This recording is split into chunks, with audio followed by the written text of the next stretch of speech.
Hey everybody, this is Donnell Tucker, Interactive Media Associate at G4TV.com.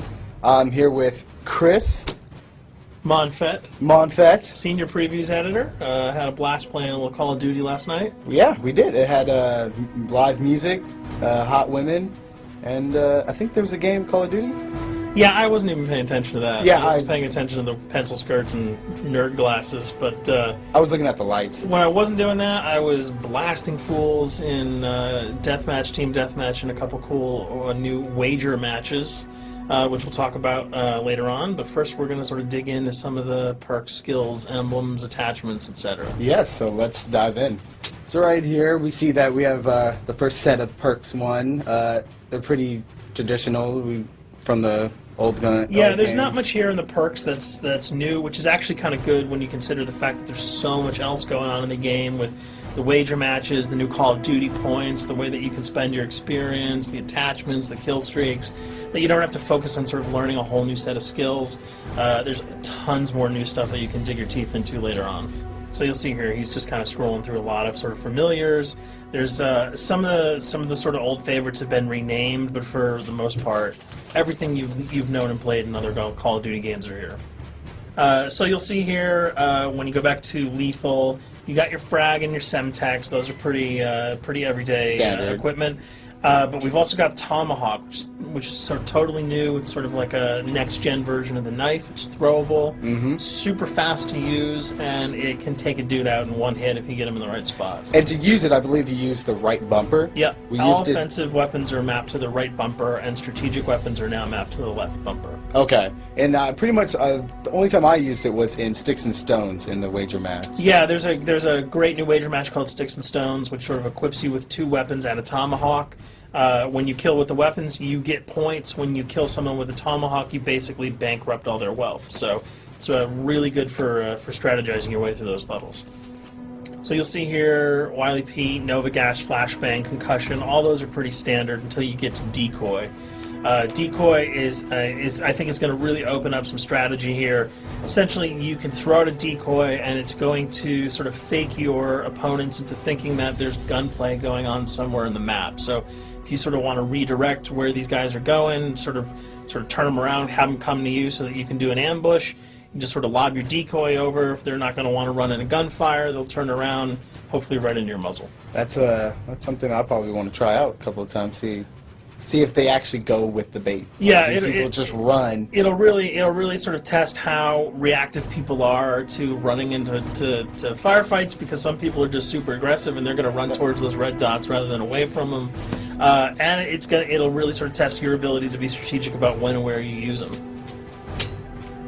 Now here's something new. It's called the camera spike. Ah, yes. It's sort of super useful. I used this a bunch yesterday. You plant it down, and it basically takes over your mini-map with a sort of picture-in-picture window of wherever you planted your camera. So if you want to know if people are running through a certain alleyway, coming around a corner, if you're hiding somewhere and you just want to cover your back, you can plant a camera right behind you. It's a really kind of good way, especially if you're a sniper and you're in a position that you can get sort of snuck up on or sneaked up on.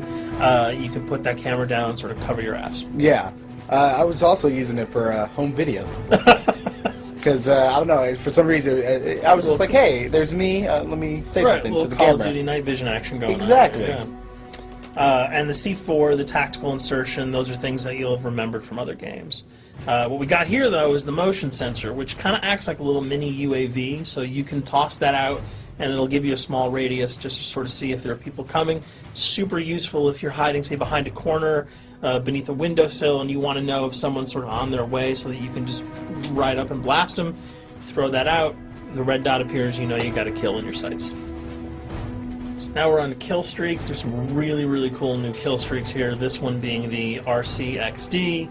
If you were ever into remote control cars, and believe me, I was, these are remote control cars with C4 on them. Nice little add-on to that. Right, which I did not have that when I was a kid. I did not have that either with a kid. They didn't sell it in stores. They would not let me have that, but now in Black Ops, you can guide this in sort of a first-person perspective.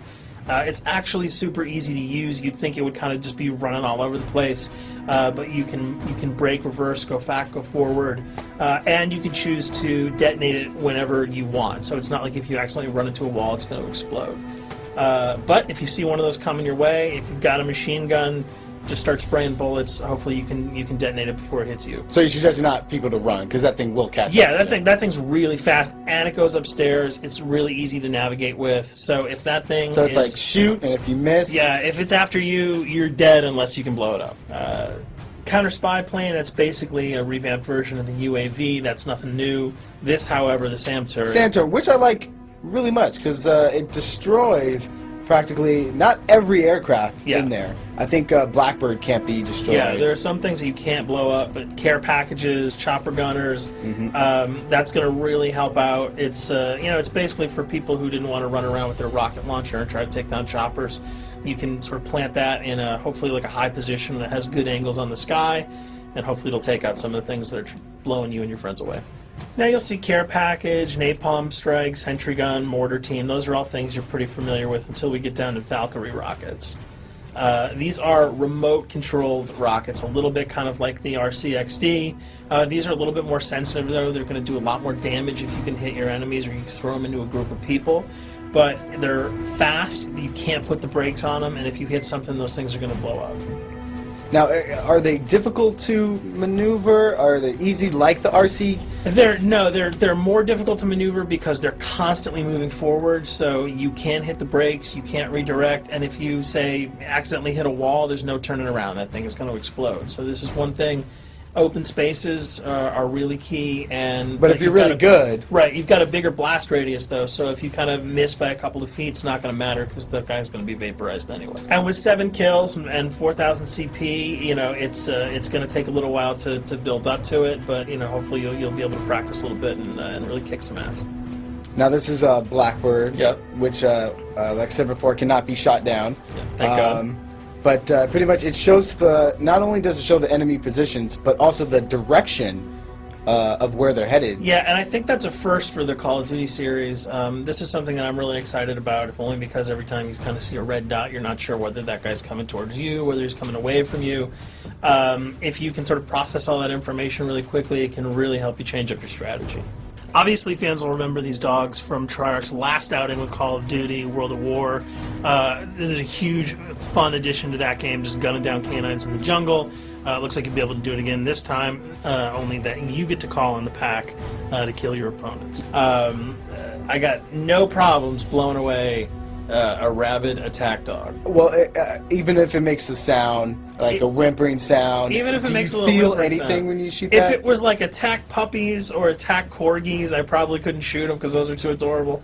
But they probably wouldn't do much damage anyway. Yeah, they're pretty much held dogs, Yeah. so they're all black and vicious. I gotta take it down. Absolutely. This time the chopper is completely pilotable. You'll be able to jump in, fly around, machine gun dudes on the ground. If you've seen any of the single-player demo, you'll have a sense of what it's like to jump in the chopper, at least in the single-player mode, and blow up some bridges, stuff like that. Unfortunately, the buildings in multiplayer are not destructible, so your missiles will just be tearing up people, not places, but it'll still be a lot of fun to get in there and blow some stuff up. And here we're just kind of going through the custom loadouts. This is, pretty standard. Pretty standard stuff for Call of Duty. And here we come to something that's really not standard. This is a totally new feature that if you were one of those players who just sort of found yourself really bored, kind of yawning with the same old emblems over and over again, you can create your own here. Yeah, and not all of them are already there at your disposal to create. You can purchase most of these with your COD points, but some of them are unlockable. So as you go throughout the game, you sort of get achievements or sort of mini challenges. You're going to unlock these. As you come up in levels, you're going to unlock more, and eventually you can unlock over 300, about 304 that are on this menu. And you'll see they're pretty simple. They're numbers, quick lightning bolts, people, figures. You see swords, crests, shields. All of these you can manipulate, you can edit, you can change the color. And we're going to see that in just a bit. So we pick a little, I guess you can say, a person? Yeah, kind of Mad Men meets Reservoir Dogs that we're about to manipulate here. First, we're cycling through, trying to find a suitable weapon. Maybe a soft drink, probably not. So let's go for the sword. Yeah, it's the sword. That's a good little attachment. And you'll notice that he bought that with some of his COD points that he earned playing some of the wager matches. All obvious jokes aside about the positioning of the sword here, you can see that he can position it in the guy's hand. You can select up to 12 layers here. That's a lot. That's a lot to imagine create. what you could do. And you don't see it here, but you can zoom in, you can zoom out. So if you wanted to sort of just have the head and the hand here, you could pull that guy to the bottom of the frame and zoom him in. You can change the backgrounds, change colors. the color. You'll see here that he can even just kind of go to an outline mode of this guy with no detail. So there's tons and tons of customizable stuff. And you'll see it appears in your little player card at the bottom. And most importantly, it actually is something you can put on your guns and your weapons. Correct. That's only available when you level up Yep. at a certain level, that you'll have that option to tag it on your weapon. Absolutely, and you might not see it as you're playing through the game, because obviously, by the time you see your opponent's gun, you're not going to see the emblem. You're going to see. Yeah, you're not going to stop by and be like, hey, you know what? That's a nice little picture you got as there. the bullets hit your face. But it's going to be something really cool for people who want to kind of be directors in theater mode, who can get close-ups on the weapons and the guns, and you'll just kind of know that you have it all the time. That weapon is your weapon. Well, there you have it. A few little things for you to know. We're also going to be checking out some of the other maps and wager modes, so check those videos out at g4tv.com.